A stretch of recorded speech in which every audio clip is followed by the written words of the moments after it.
I'm meteorologist Rod Hill. Our top story today is simply the poor air quality. It became unhealthy in the Willamette Valley yesterday. It still registers unhealthy this morning. There's the way the sky has looked. You see our state capitol top left. We'll break down when improvement begins. The news is actually good. That's coming up. And the race has been called for Washington's 3rd congressional district, who incumbent Marie Gluesenkamp-Perez will be going up against in the November election. Plus, we're protecting much more than an industry. Oregon Governor hopeful State Senator Christine Drazan pushing to put hunting rights in the state's constitution. Why she says the move will protect Oregon's way of life. and a morning show anchor caught falling asleep on air. Why viewers are giving her unexpected nap a little extra grace. Coming up as your news at sunrise starts right now. Come on.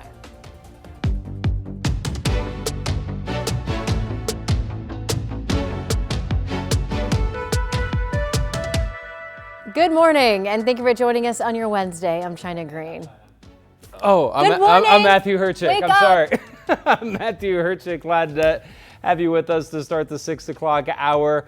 We will get to Chris McGinnis in just a moment, who's keeping an eye on the traffic. But first, we want to check in with Rod. Another weather impact alert today, Rod, for the smoky air and all that wildfire, poor air quality. Yeah, yesterday we had fear that the air quality would worsen during the day, become unhealthy. That did in fact happen.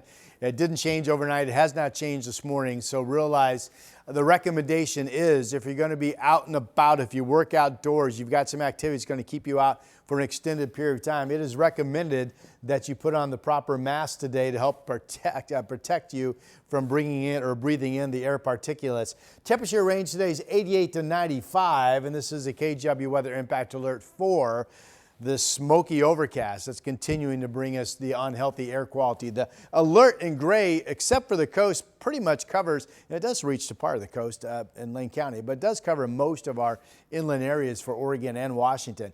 Again, this is unchanged from yesterday. There's the smoky overcast, Vancouver, the Springs at the waterfront. We have, despite the smoky haze, been able to cool off at night.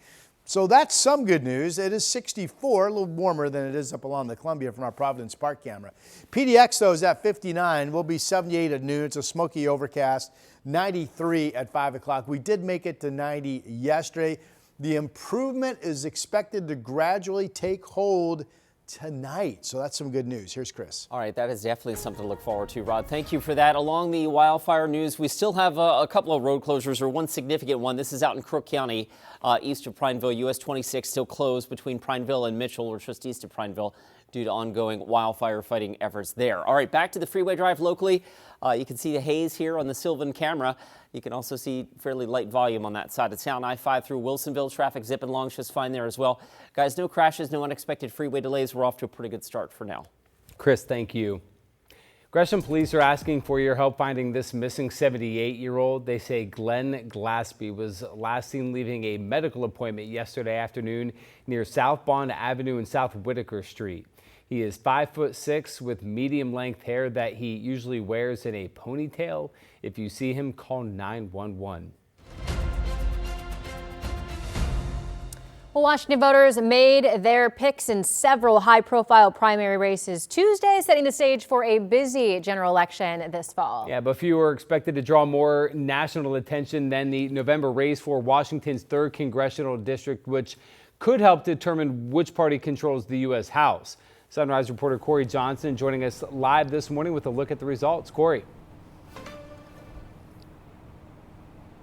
Yeah, good morning, Matthew. China, that's right. After months of campaigning, Southwest Washington voters have really narrowed the field. Democratic incumbent Marie Gluesenkamp-Perez and Republican State Senator John Braun will now face off in November for the 3rd congressional district seat. Now, early results on Tuesday night showed Gluesenkamp-Perez and Braun each receiving about 39% of the vote, well ahead of the rest of the field. Under Washington's top 2 primary system, the two highest vote getters advance to the general election regardless of party. The district, which stretches across Clark, Cowlitz, Lewis, Pacific, Wahkiakum, and Skamania counties, plus a small part of Thurston County, has been one of the most closely watched House races since 2022.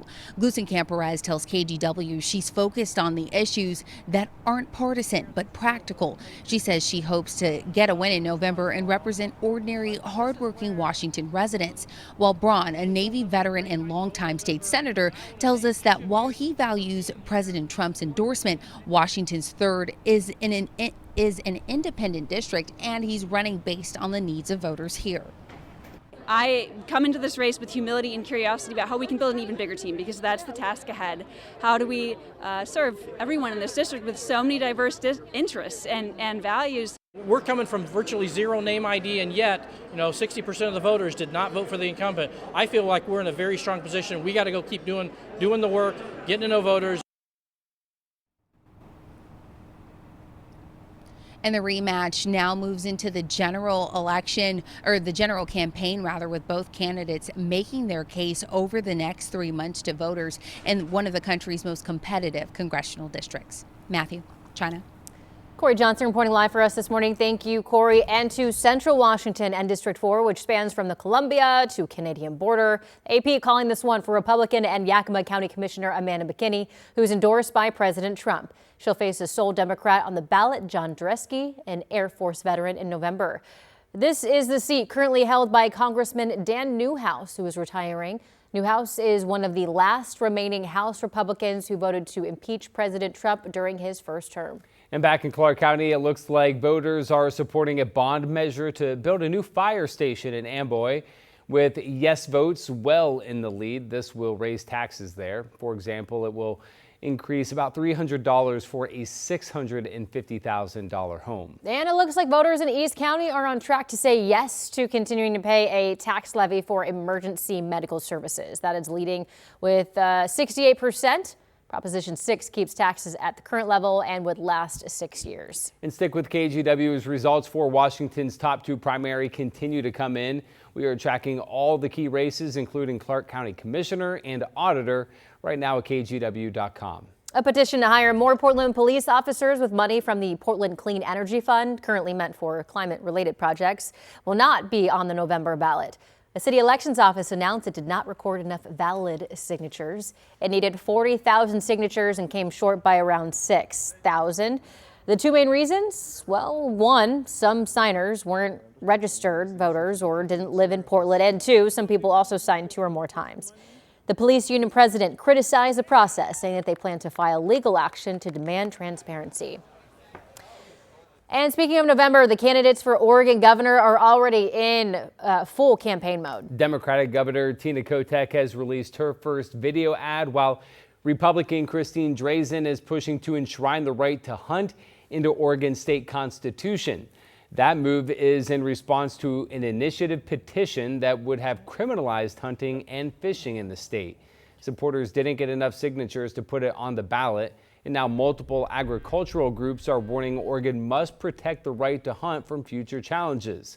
During a news conference, Drazan stressed the move would protect Oregon's way of life. When we protect our ability to produce food here at home, we're protecting much more than an industry. We're protecting jobs, local economies, small businesses like this one. Drazan says she plans to file this resolution in the upcoming legislative session. We reached out to Governor Kotek's campaign, who says she was always against the hunting ban, but in a statement, her campaign called the proposal, quote, political theater from Senator Drazan. Amending the Constitution requires a thoughtful approach in conversations with Oregonians across the state. Now to our fire coverage this morning. The fire burning closest to Portland right now is the Grasshopper Fire. Since it started on July 23rd, it's burned 34,000 acres and is 19% contained and triggered new evacuations. It's burning dangerously close to the ski resort on the southeast side of Mount Hood. A small team has been busy preparing the resort and moving pieces around just in case. Sprinklers are spraying water on several buildings and fuel pumps, while the snow machines are placed near propane tanks. It's close enough where we've had all kinds of fire personnel here evaluating the buildings, coming up with their plans, and getting set if they have to fight the fire here at the resort. As for those evacuation orders, Elk Mountain is under level 3 go now. White River and Cooper Spur South are under level 2 orders, and Mount Hood corridor from Rhododendron East through Government Camp is under a level 1. The man accused of starting one of the devastating fires burning in Spokane has been formally charged with first-degree arson. 37-year-old Aaron Farinacci is being held on a $1 million bond. Investigators say tips from the public led them to the suspect. But court records show Farinacci told the officers he was not in the area and that the people who called police, quote, did not know the whole story. Farinacci has been previously convicted of manslaughter for killing his father in Arizona back in 2010. He's also been investigated for 2 separate fires in the Spokane area in 2025, though he wasn't charged in those cases. Meanwhile, the firefight continues with more than 700 buildings already burned and more people finding out each day that their homes are gone. We had to leave because our house burned down. And how long? We have nothing left. We were living in a nightmare that we think we're going to wake up and everything is going to be okay, but it's not. The recovery effort is also starting to take shape with a disaster assistance center getting ready to open. And the feds have approved emergency money for Washington, which will help pay for firefighting efforts and more resources on the ground. With resources stretched thin and a growing need, we've activated our Northwest Response Fund. You can donate by scanning this QR code on your screen, and your donations go directly to the Red Cross to help those impacted by wildfires in eastern Washington and throughout Oregon. If you want to donate in person, just visit any local U.S. bank branch. All right, it is 6:11. We're going to get back over to Rod for a check of the forecast. Yeah, another day of poor air quality. But we are targeting some relief here in the near future, Rod. We are. So this is the money map behind me. This is Futurecast tracking the wildfire smoke. And I'm sure you're familiar with this by now, but all these orange, red tones, that's where it's just a thick, smoky overcast like we had yesterday, like we're going to see today.